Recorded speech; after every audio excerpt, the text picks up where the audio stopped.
Hello. We are here to talk to you today about voodoo. Voodoo is widely regarded as a mysterious and sinister practice that's taboo in many cultures. They pretty much just think it's images of animal sacrifices and zombies and sticking pins and dolls and dancers, but really, it's not just that. It's really a true religion. So what's our first topic here, Gabrielle? Well, our first topic, we are going to talk about the history about voodoo. Would you like to know about it? I would love to know everything about it. Voodoo refers to traditional religious practices in Haiti and in Haitian American communities. You know, like New York City and Miami, even right here today in New Orleans. Did you know that, Emily? I definitely didn't know that. Oh my gosh, I'm so happy I told you about that because now you know. Anyways, these traditional religious practices dated all the way from the 18th century. And they say that the strongest African influences on Haitian voodoo came from the Fon and Mahi peoples of Old Tahami, which is now the Republic of Benin, the Yoruba peoples, mostly in Nigeria, and the Congo peoples of Angola and Zaire. The term Voodoo is the West African, probably Ewe, in origin and came to the Western Hemisphere with Dahaman slaves. Today, Voodoo is most common Fon term for traditional spirit or deity. It is believed that voodoo really all started, though, by a slave revolution and history of a transatlantic slavery.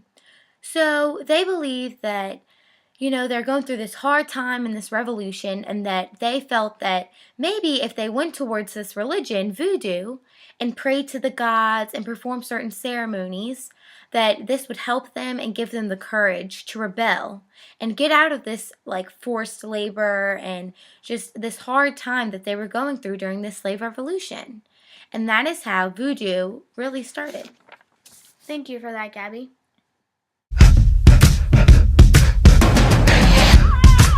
Voodoo in New Orleans has its own history.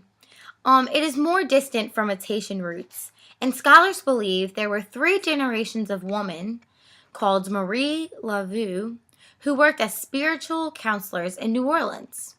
And the first was a slave brought from Haiti to Louisiana during the time of the slave revolution, where it all started.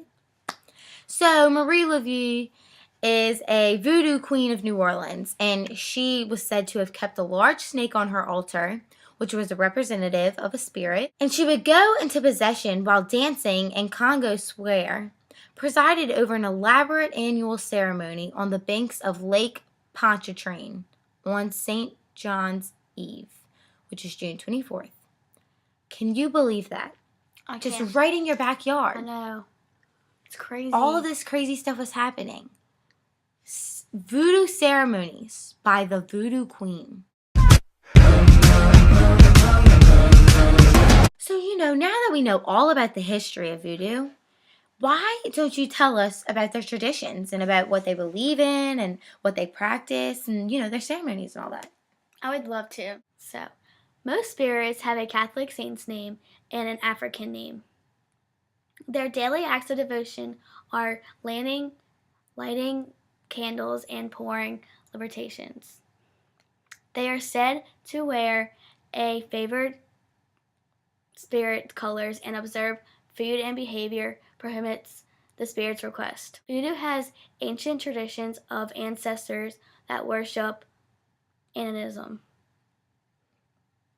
And they believe in one God, but they communicate with divine spirits.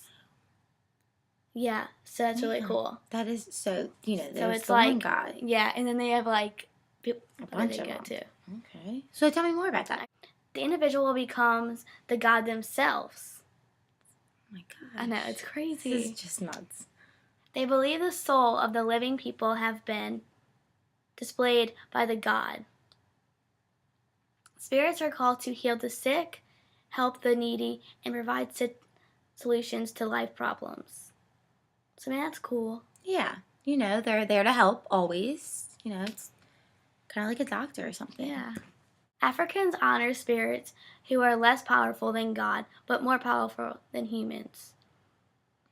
I mean, that's kind of true because you have to, like, heal the sick and stuff. So. Right. Perfect. Makes sense.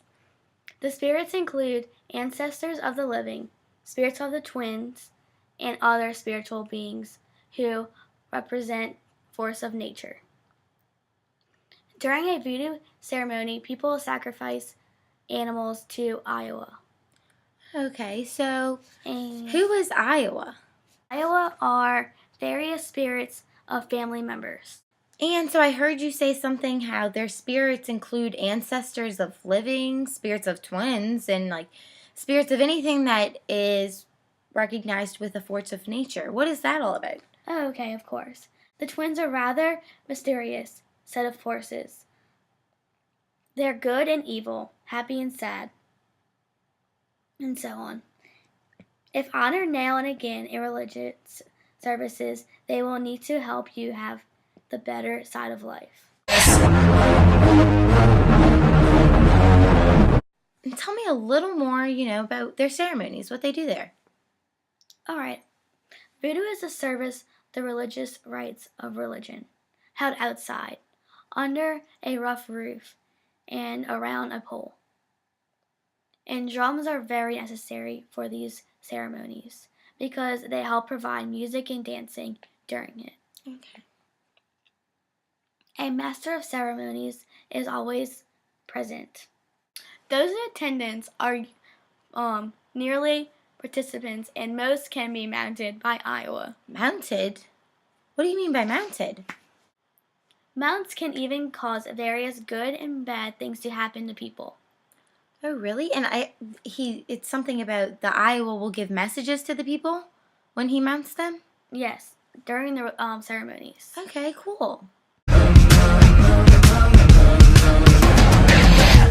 So, are you ready for a story? I'm ready. All right, well, I will tell you about one.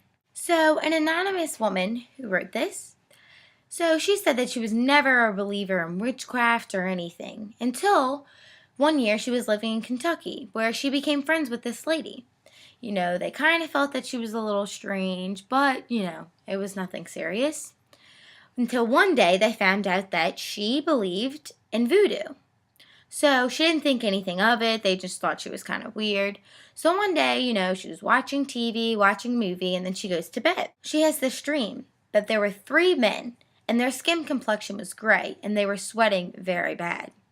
And in the dream, she saw one of the men grab her, and the other threw her in the car. The 2 others threw her in the car. And she was just like crying. She didn't know what to do, and they were cursing at her all in another language.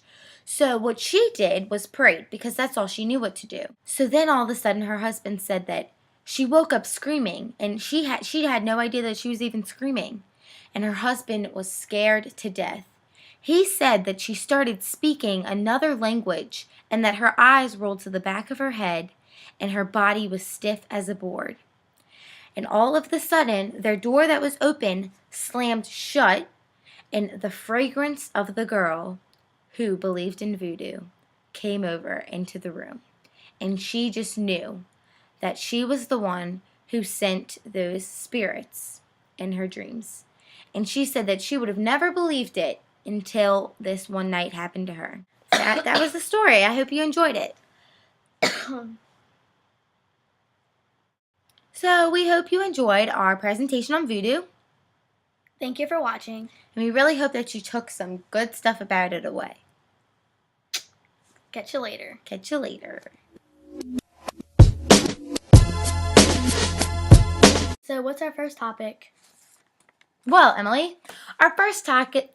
What do you say, taco? Falls and doing really evil smells. You can't be laughing at me. You have to look interested. Okay. Like, yeah.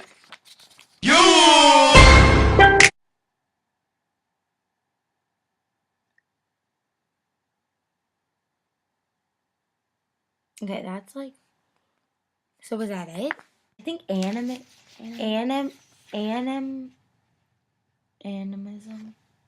and is Animism. Hunger. you just gotta wing it. Hunger Con. Yeah. Go. Hunger Con. HungerCon. Okay. Hunger. Who's on? Who's he? I don't know if I said I. Hunzi. Was it Hunnins? Hunzi. Hunsies are serving ladies, and they're usually dressed in white. Iowa. What? Why did we choose this? Like, the words, I'm over it. Happen in Petro, including death curses, and they make up zombies and wild crazy. things. It says wild sexual orgies.